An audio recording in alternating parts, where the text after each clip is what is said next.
Do you feel like you don't speak enough Danish? That you need to know more words? Then stick around. With these lessons, you'll pick up some of the most common words in just a few minutes. Now, this video is a small portion of our learning program.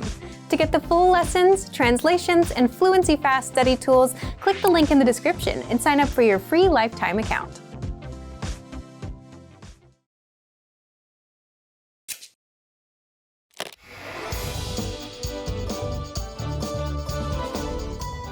Welcome to DanishClass101.com's Dansk på 3 minutter. The fastest, easiest and most fun way to learn Danish. Hej, jeg hedder Louise. Hyggeligt at møde dig. Hi, I'm Louise. Nice to meet you.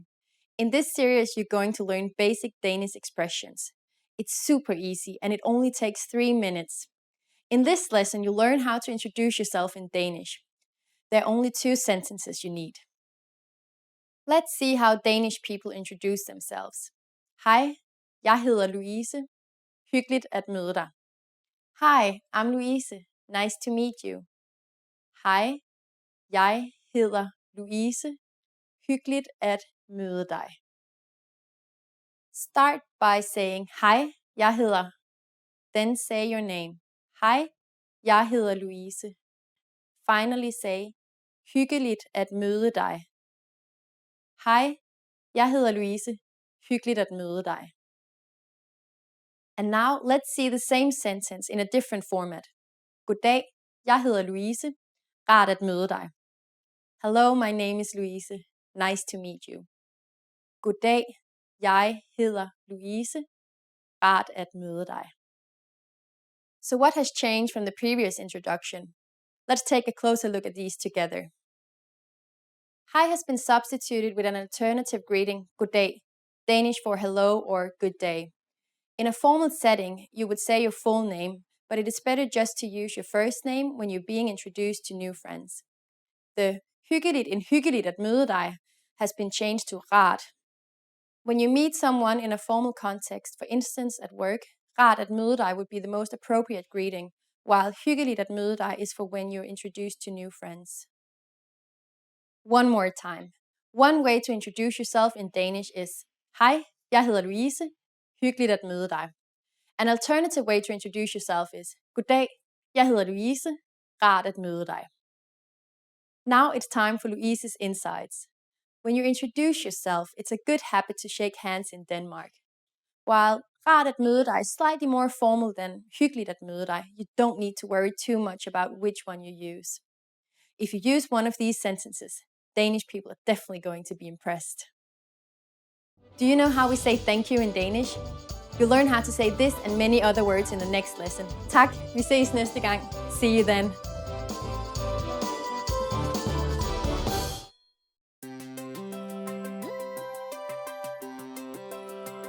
Hey everyone, Alicia here. Welcome to Conversational Phrases. We've found that the best way to learn a language is to speak it from day one. And the best way to start speaking is to learn phrases that you'll use in real conversations. In this lesson, we'll learn conversational phrases to answer the question, how's your mother? After watching this video, you'll be able to talk about well-being and ask how someone is doing. And if you want to learn more vocabulary, phrases, and example sentences you can use in real-life situations, click the link in the description to download your Conversation About Family Well-Being PDF cheat sheet for free. Now let's take a look at some conversational phrases.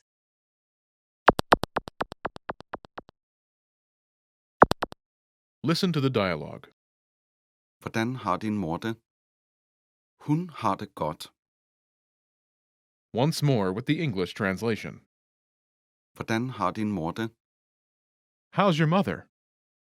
Hun har det godt. She's fine. First of all, you'll need to learn how to say, how's your mother?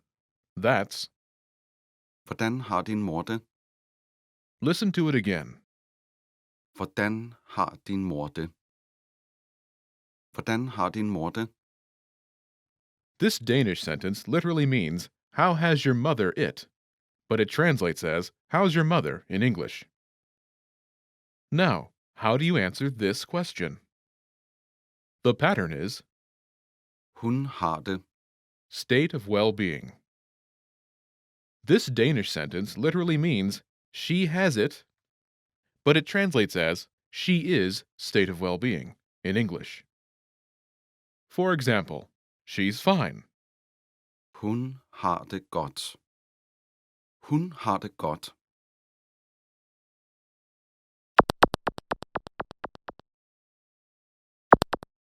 Here are a few expressions related to well-being that you can use with this pattern. Great. Fantastisk. Fantastisk. Fine. Godt. Godt. So-so. Nogenlunde. Nogenlunde. Not good. Ikke godt. Ikke godt.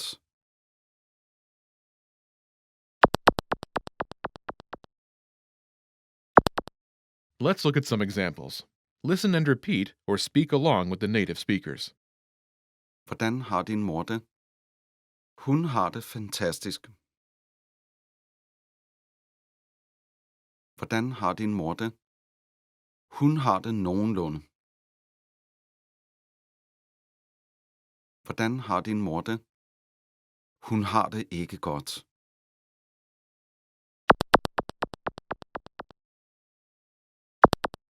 Okay, now it's your turn. Do you remember how to say, "How's your mother?"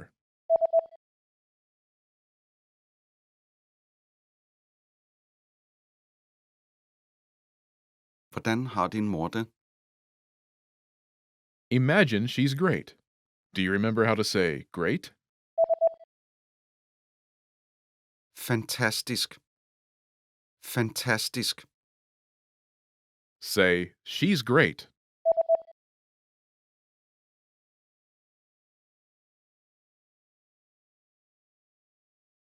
Hun har det fantastisk. Now, answer the question saying she's great. Hvordan har din mor det?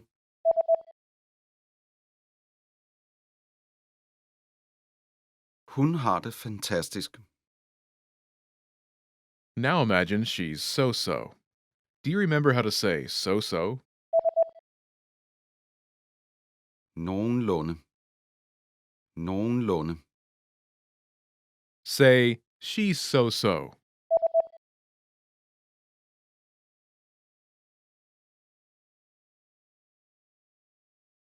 Hun har det nogenlunde.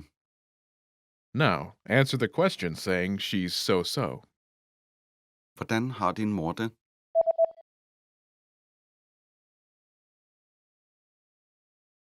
Hun har det nogenlunde. Now imagine she's not good. Do you remember how to say not good? Ikke godt. Ikke godt. Say, "She's not good."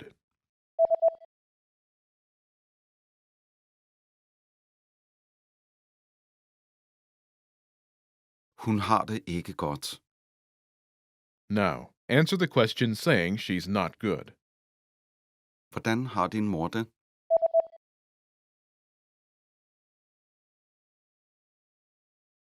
Hun har det ikke godt. In this lesson, you learn new vocabulary and phrases you can use in your everyday life to talk about well-being. You're now able to talk about how someone is feeling like a native speaker.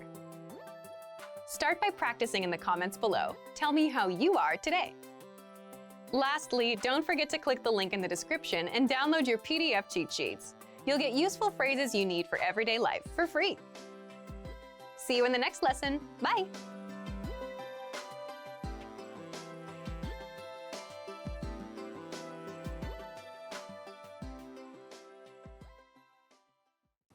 In this video, you'll learn 20 of the most common words and phrases in Danish.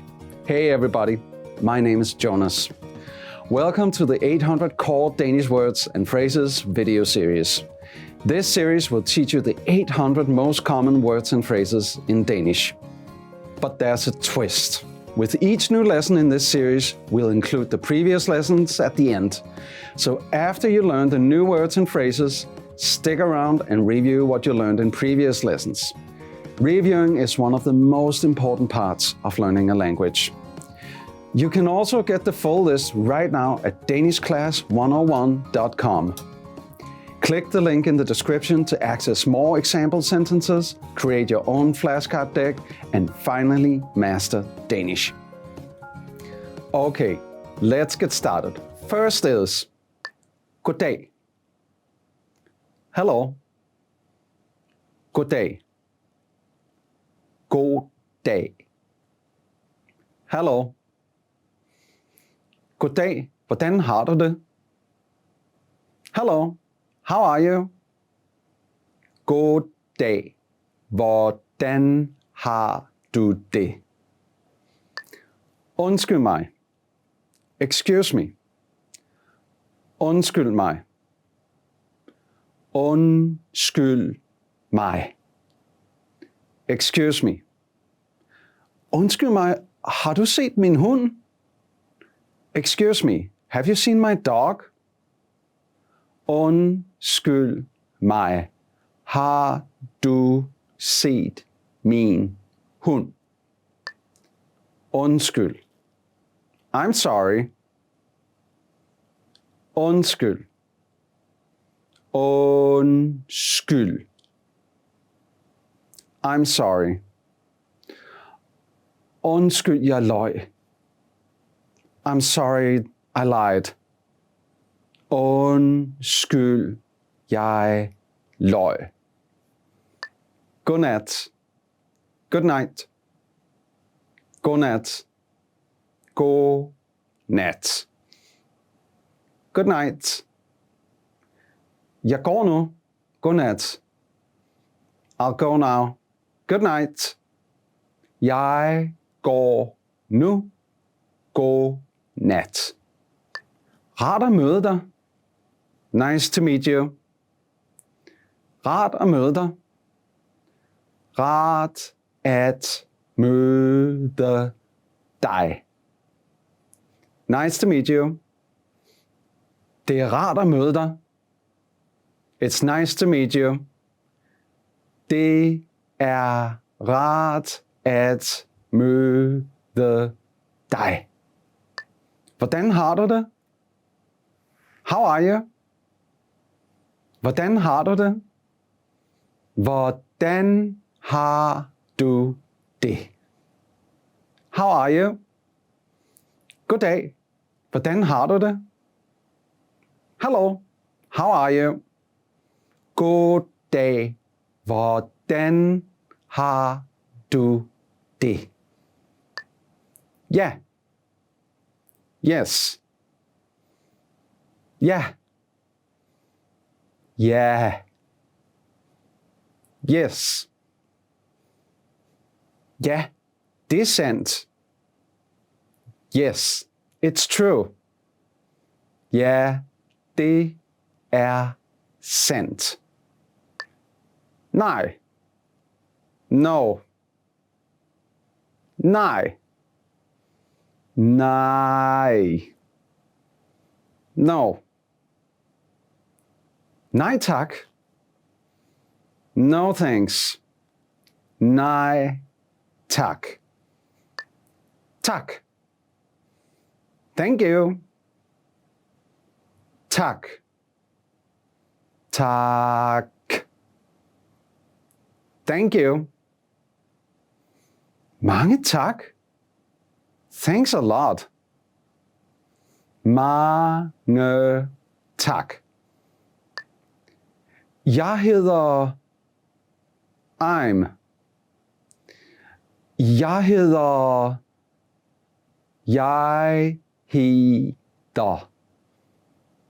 I'm. Jeg hedder Peter. I'm Peter. Jeg hedder Peter. Farvel. Goodbye. Farvel. Farvel. Goodbye. Farvel, min ven. Goodbye, my friend. Farvel, min ven. Slim, bad. Slim, slim, bad. Manden er slem. The man is bad. Manden er slem. God. Good. God. God. Good. Grøntsager er gode for dig. Vegetables are good for you. Grøntsager er gode for dig. Pæn. Pretty. Pæn. Pæn. Pretty. Du er meget pæn. You're very pretty. Du er meget pæn. Grim. Ugly. Grim. Grim. Ugly. Den grimme ælling blev til en smuk svane. The ugly duckling became a beautiful swan. Den grimme ælling blev til en smuk svane. Let's. Easy. Let's. Let. Easy. Dette problem er let. This problem is easy. Dette problem er let. Svær. Difficult. Svær. Svær. Difficult. Engelsk er svært. English is difficult. Engelsk er svært. Tæt. Near. Tæt. Tæt. Near. Jeg bor tæt på universitetet. I live near the university. Jeg bor tæt på universitetet. Langt. Far. Langt. Langt. Far. Stationen er langt herfra. The station is far from here. Stationen er langt herfra. Lille. Small. Lille. Lille. Small. Bilen er lille, men meget kraftfuld. The car is small, but it's very powerful. Bilen er lille, men meget kraftfuld. Well done. In this lesson, you expanded your vocabulary and learned 20 new useful words. Click the link in the description and sign up for free at danishclass101.com to get access to the full list of vocabulary you need for daily life conversations. You'll also get example sentences, custom flashcard decks, and more learning resources. See you next time. Farvel! Remember, here's what you can do to learn all of these words by heart. Drill these words with our spaced repetition flashcards, which will help cement these words into your long-term memory. Save them to the word bank, your personal vocabulary collection, where you can print out your own study sheets, or review the words with our looped vocabulary slideshow, and play it until you know all of the words. So click the link in the description right now and sign up for your free lifetime account to get these lessons and study tools.